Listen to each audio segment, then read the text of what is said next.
All right, kids. Settle down. Is everybody tucked in?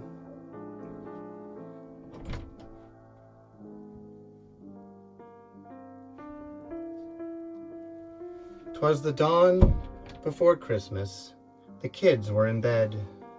Not a creature was stirring except for the dead. The stockings were dangling in a cheerful vibe, in hopes that Santa was among the alive. The kids were all comatose from hitting the nog, the den warm and aglow from the Yule-ridden log, and Mama in her jammies and I in my briefs were sure that our brains would be given no grief. When out on the porch there arose such a moan, I leaped from the sack and grabbed for the phone, but the cops were all busy being eaten like pie. So I stirred my old lady, shrieked, "We're all gonna die!"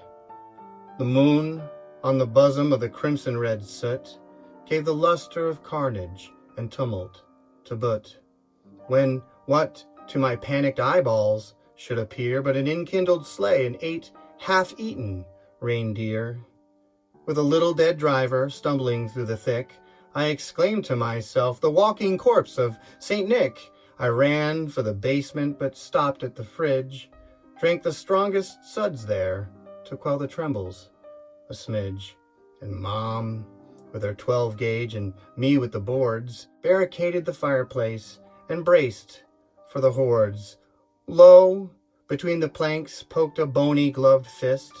I swung the poker with vengeance and came down on a wrist.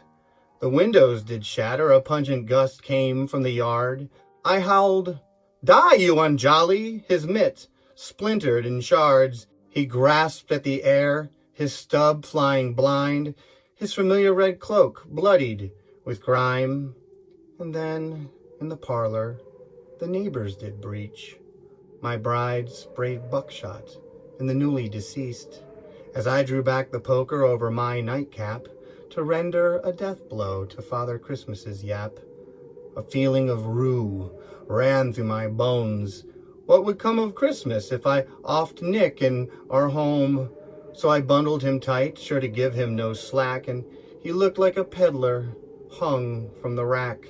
His eyes, how they slumped, his dimples, how sunken, his cheeks were as rotten as an October's pumpkin, his droll little mouth gashed at the void as he hungered for the brains of good little boys.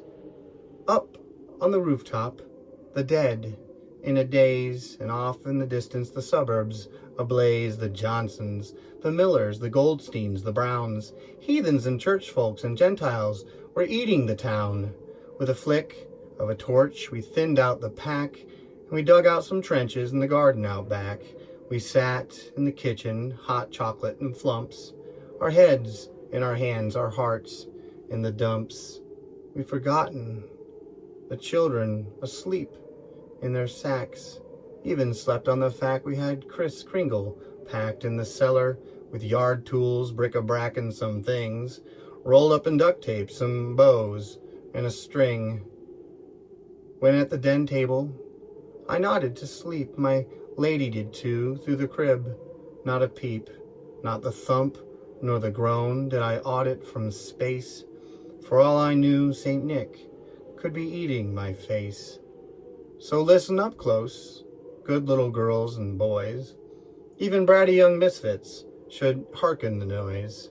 If a decomposing claus finds himself in your house, no more Christmas for any, not even a mouse.